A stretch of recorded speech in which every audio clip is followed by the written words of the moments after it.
नमस्कार बच्चों, आज हम सीखने वाले हैं हिंदी विषय और आज का विषय है व्याकरण। इस व्याकरण में हम सीखेंगे सर्वनाम और उसके प्रकार। इससे पहले हमने एक प्रकार लिया था जो है संज्ञा का, संज्ञा और उसके प्रकार। अब हम जो दूसरा प्रकार है, दूसरा जो भेद है, उसका नाम क्या है? सर्वनाम। ये जो सर्वनाम है, उस सर्वनाम के भी अपने प्रकार होते हैं। अभी ये जो सर्वनाम है वो सर्वनाम किसे कहते हैं पहले हम देखेंगे। देखो, सर्वनाम मतलब जिन शब्दों का प्रयोग संज्ञा के स्थान पर किया जाता है उन्हें सर्वनाम कहते हैं। मतलब जब हम किसी के बारे में बात करते हो, किसी को बताने की जब कोशिश हम करते हैं, तब बार बार हम उसका नाम नहीं लेते। उस नाम की वजह बदले उसके लिए कुछ ऐसे शब्द है जैसे कि वो, ये, वह, उनसे। ये जो शब्द है वो सब सर्वनाम के हैं, क्योंकि बार बार नाम लेने से क्या होता है, वो बात सुनना हमें बोरिंग लगता है, बोर हो जाते हैं हम बार बार। जब कभी कभार हम देखो, कभी फिल्म देखते हैं, तब फिल्म के बारे में हम बात करते हैं, तब बार बार वो उस फिल्म में काम करने वाले एक्टर जो होते हैं उनका नाम नहीं लेते। उसने, उसे, हीरोइन, ऐसा वो हम नाम लेते हैं। मतलब नाम बार बार लेना हम पसंद नहीं करते और सुनने वाला भी बोर नहीं होना चाहिए। इसीलिए हम नाम की वजह बदले जो अलग से नाम जो होते हैं उसे क्या कहते हैं? सर्वनाम। फिर से एक परिभाषा देखो सर्वनाम की, जिन शब्दों का प्रयोग संज्ञा के स्थान पर किया जाता है उन्हें सर्वनाम कहते हैं। अभी ये जो सर्वनाम है, उस सर्वनाम के भी 6 प्रकार है। पहला जो है पुरुषवाचक सर्वनाम, दूसरा जो है निश्चयवाचक सर्वनाम, तीसरा है अनिश्चयवाचक सर्वनाम, चौथा है निजवाचक, अगला है प्रश्नवाचक और लास्ट है संबंधवाचक। अभी पहला जो है पुरुषवाचक सर्वनाम, उसका पहला प्रकार है पुरुषवाचक सर्वनाम। इस पुरुषवाचक के भी अपने 3 प्रकार है, ध्यान में रखो। इस पुरुषवाचक के भी अपने 3 प्रकार होते हैं। अभी पुरुषवाचक किसे कहते हैं, पुरुषवाचक सर्वनाम किसे कहते हैं, अब पहले जान लेंगे। देखो, जो शब्द बोलने वाले, सुनने वाले तथा जिसके विषय में बात की जाए उन पुरुषों का बोध कराते हैं, वे पुरुषवाचक सर्वनाम कहलाते हैं। ये हो गई पुरुषवाचक सर्वनाम की परिभाषा। अभी इसके कौन से 3 भेद है या अपने 3 प्रकार है? पहला है उत्तम पुरुष, दूसरा है मध्यम पुरुष और तीसरा है अन्य पुरुष।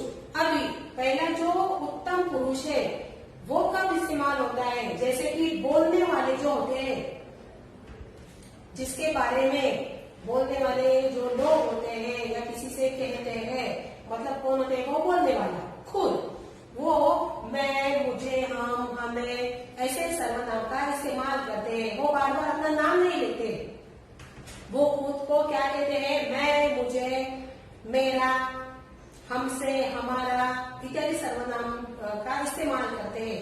ये सब उत्तम पुरुष में आते हैं। दूसरा जो भेद है, प्रकार है, वो है मध्यम पुरुष। मध्यम पुरुष मतलब जो सुनने वाला होता है, जिससे हम बात करते हैं किसी के बारे में या कोई बताने की हम कोशिश करते हैं। सामने वाला क्या करता है? सुनता है, या सामने वाले को हम कुछ कहने की कोशिश करते हैं उसके बारे में, तब हम उसके लिए कैसे शब्द इस्तेमाल करते हैं? तुम, तुम्हें, तू, तुम्हारा, तुमसे इत्यादि। ये सर्वनाम है किसके? मध्यम पुरुष के, मतलब जो सुनने वाला होता है, जिससे हम बात करते हैं वो। जो तीसरा है अन्य पुरुष, तीसरा जो भेद है वो अन्य पुरुष। उसको मतलब जिसके विषय में बात की जाए, हम जो अन्य पुरुष है वो हम देखते हैं जिसके विषय विषय में बात की जाए, मतलब वह, वे, उससे, उसका, ये सब मध्यम अन्य पुरुष में आते हैं।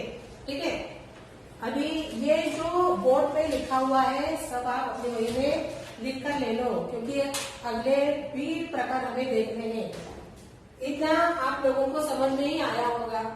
आगे का जो पॉइंट है वो है, मतलब मेन जो भेद है वो है निश्चयवाचक सर्वनाम। आगे का जो भेद है वो अभी हम देखने वाले हैं, निश्चयवाचक सर्वनाम। सर्वनाम के मैंने कितने भेद बताए हैं? टोटल 6 प्रकार होते हैं। अभी हम क्या करते हैं, एक एक मुद्दा जो है, प्रकार जो है, हम स्पष्ट करने वाले हैं ताकि आपको अच्छे से समझ में आ जाए। अगला जो प्रकार है वो है निश्चयवाचक सर्वनाम, मतलब दूसरा प्रकार निश्चयवाचक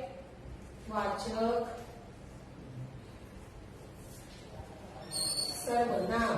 देखो, जिस सर्वनाम शब्द से किसी निश्चित व्यक्ति, वस्तु या स्थान का बोध होता है उसे निश्चयवाचक सर्वनाम कहते हैं। जिस सर्वनाम शब्द से, अभी इसकी जो परिभाषा है वो देखो, जिस सर्वनाम शब्द से, जिस सर्वनाम शब्द से किसी निश्चित व्यक्ति, किसी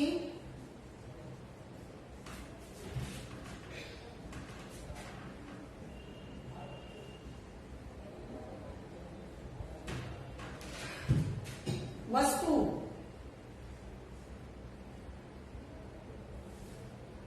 या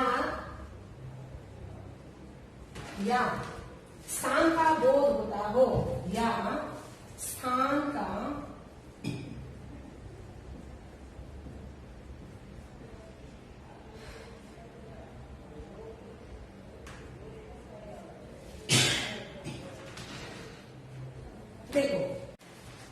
देखो अगला जो प्रकार हम देख रहे हैं वो निश्चयवाचक सर्वनाम का है।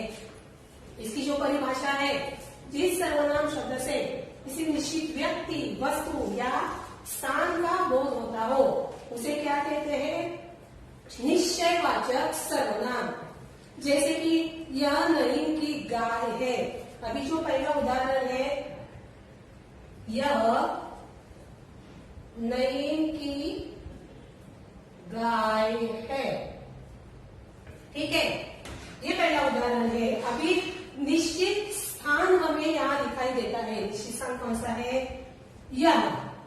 ठीक है, अगला जो है उदाहरण, तुम्हारी पुस्तक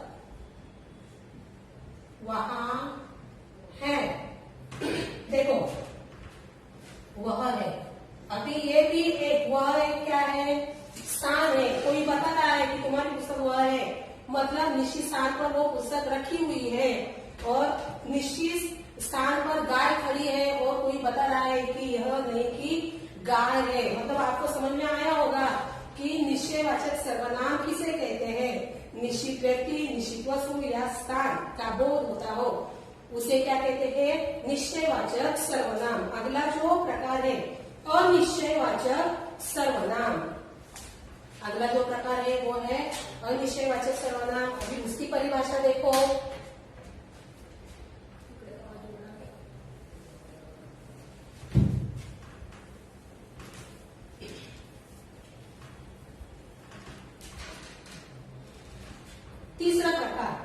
तीसरा प्रकार जो है वो अनिश्चयवाचक सर्वनाम।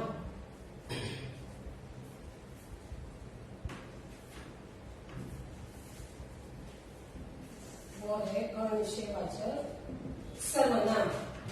जिन सर्वनाम शब्दों से किसी निश्चित व्यक्ति, वस्तु या स्थान का बोध न हो उन्हें अनिश्चयवाचक सर्वनाम कहते हैं। देखो इसकी परिभाषा, जिन, जिन, जिन सर्वनाम शब्दों से किसी किसी निश्चित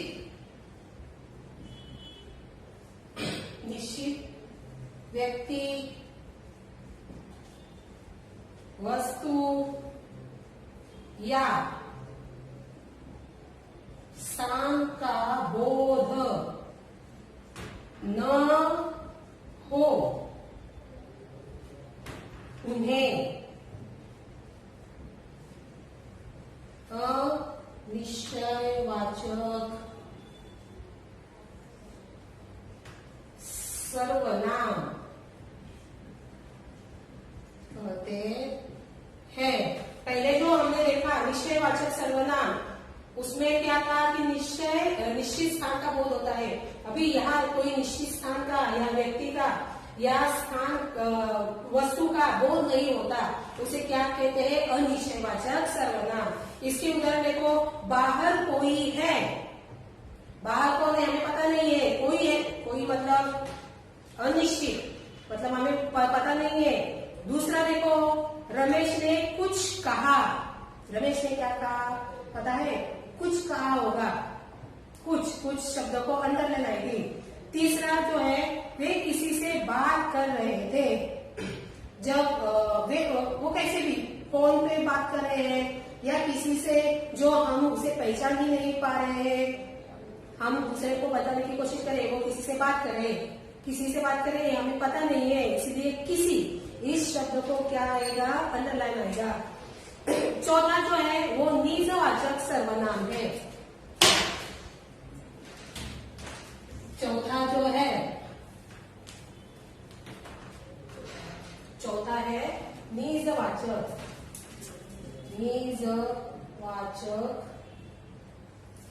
सर्वनाम। देखो, जो सर्वनाम शब्द अपनेपन का बोध कराते हैं उन्हें निजवाचक सर्वनाम कहते हैं। जो शब्द अपनेपन का बोध कराते हैं उसे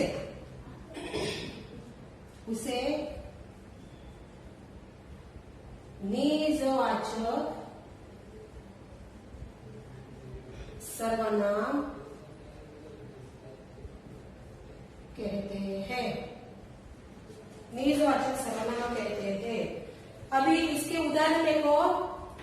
पहला है, मैं अपने आप खाना ले लूंगा। निजवाचक मतलब खुद, निज मतलब खुद। क्या कहते हैं? जो शब्द अपनेपन का बोध कराते हैं उसे निजवाचक सर्वनाम कहते हैं। पहला जो उदाहरण है, मैं अपने आप खाना ले लूंगा।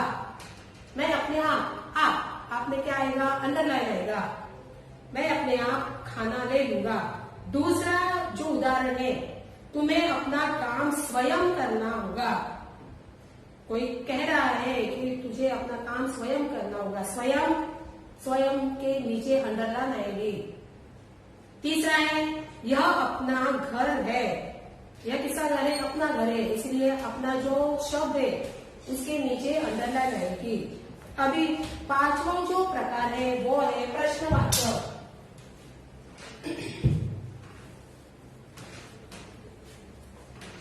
जो पांचवा है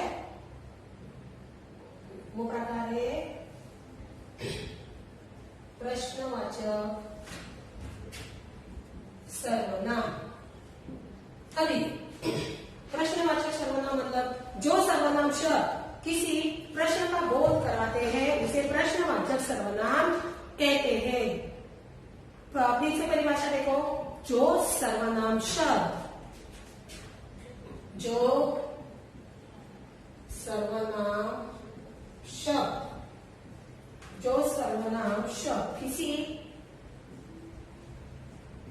किसी प्रश्न का बोध कराते हो उसे प्रश्नवाचक सर्वनाम कहते हैं। देखो प्रश्नवाचक सर्वनाम की परिभाषा, जो सर्वनाम शब्द किसी प्रश्न का बोध कराते हो उसे प्रश्नवाचक सर्वनाम कहते हैं।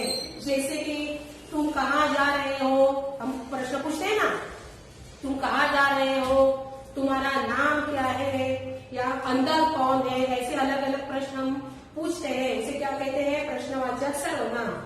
और जो लास्ट वाला है, मतलब 6 नंबर का, अब तक हमने कितने प्रकार देखे, 5 प्रकार। अभी जो लास्ट वाला है वो है संबंधवाचक सर्वनाम। संबंधवाचक सर्वनाम, अभी इसमें एक दूसरे का संबंध बताया जाता है। जो सर्वनाम शब्द एक दूसरे के साथ संबंध बताते हैं उसे संबंधवाचक सर्वनाम कहते हैं। अभी इसकी परिभाषा लिख लो आप। जो सर्वनाम शब्द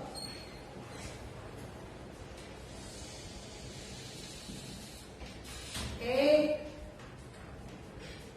दूसरे के साथ संबंध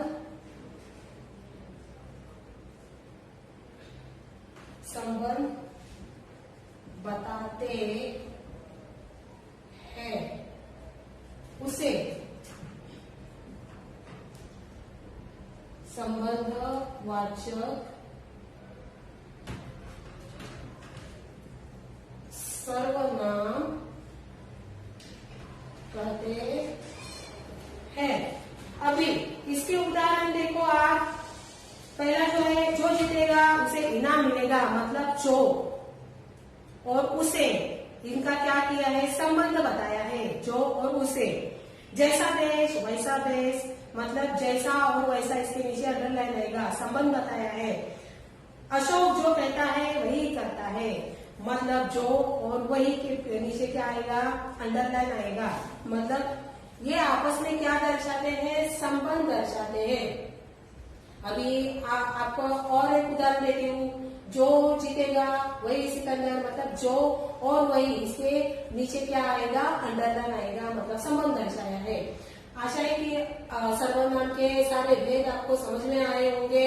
अब तक जो हमने पढ़ा है और लिखा है बोर्ड में, वो आप अपने वही में लिख लीजिए। और जितना भी हमारा व्याकरण होता है उस पर आप ठीक से उसका प्रयास करें और वो समझने की कोशिश करें, क्योंकि एग्जाम के लिए ये बहुत इम्पोर्टेंट है आपके लिए। और मिलते हैं अगला जो हमारा प्रकार है विशेषण के साथ। हम फिर से नया वीडियो लेकर आएंगे। तब तक के लिए नमस्कार।